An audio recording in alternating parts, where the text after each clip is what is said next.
are you in the 99.99% of people that set limiting beliefs? The chances are that you are. And with running, it's input versus output and thinking about your game.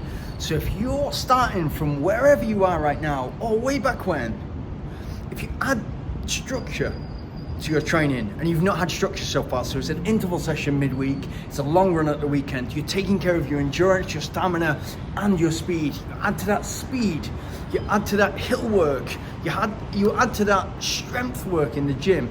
You're not only making yourself a stronger runner that can push off and therefore stride longer, you're also making a more robust runner that gets injured and ill less.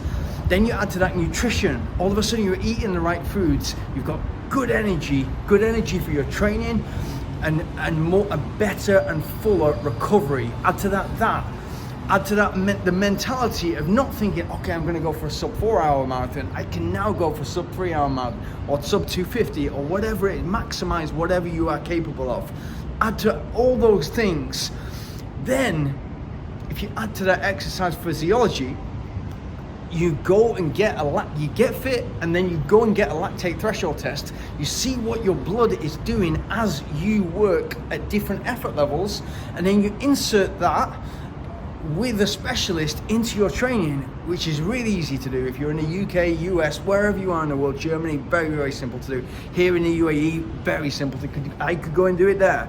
Yeah, really, really, really simple to do. If you add to that together with all the other things, but just that alone, the effects will shock you. And once you start to shock yourself, then it opens the mind to what you are actually capable of and what is actually possible for anybody to achieve. And then it starts to get exciting, because once you start, and I just had a friend who just did 1:23 in Manchester half marathon. He was aiming for 4 minutes per kilometer, finishing in 1:25. He shocked himself a little bit.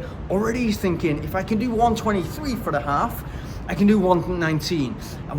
Guess what? Once he gets to the 1:19, he's gonna say I can do under 1:15. And once he gets to the 1:15 marathon, 1 hour 15, then he's gonna say I can do under 1:10. And then his next question to me was, do you think I could start to win races? Is it possible for me to win a race? That's what he said. It's possible for you to win a race with 1 hour 9, 1 hour 10 half marathon. It's possible to win a small race that way. If that's his goal, to actually be competitive in local races, of course it's possible.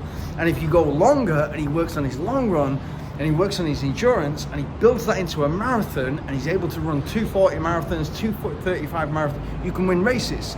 If you're able to go longer and go into ultra marathon running, and therefore you just need to work on your mindset and your ability of the body to be robust and to go long distances, you're looking at a whole different level. You're looking at potentially running for your country, because it's not, if you can run a sub 3 hour 30 marathon right now, there's a chance that put everything you have into this and look at all those areas we just discussed, and there's a chance you can run for your country. It really is that simple. It's how much do you want it and how obsessed are you willing to get about it, so that you can look at all those different areas into the interval session, the speed, the hills, the long run, the endurance, the stamina, the nutrition, the recovery. Are you doing the right things after? Are you looking after your body? Are you getting the right amount of sleep? Are you reducing your stress as much as you possibly can? Are you putting the right amount of water and being hydrated enough during the day? All these things have maybe 1, 2, 3% gains, but if you add them all together, like the diet will start to affect how strong you are in the gym. The strength will start to affect how fast you're going in your interval sessions, because you'll be able to push off and you're not going to get as injured. All those things exponentially add up and will make you shock yourself. And that's really when it gets interesting and exciting. When I started to shock myself, and when I started to remove everything that was possible, that I thought was possible, and just take a step back and let people help me, then the world became my oyster. And that was when I went from just a guy that could run just under 20 minutes for a 5K, and that was after 5 months training. I'd already been okay as a kid, but nothing spectacular. But then once I removed those limiting beliefs, focused in each individual area. I started to move. That's when I started to win races. That's when I ran for my country. That's when I ran for England and Great Britain at 2 different disciplines, the marathon and ultra marathon. That's when I started to win the big races that I really wanted to win. It's incredible once your mentality switches what you're actually capable of. So don't give up, and don't set the bar low. It's better to set the bar high and fail at trying to achieve something big rather than just play safe and hit it.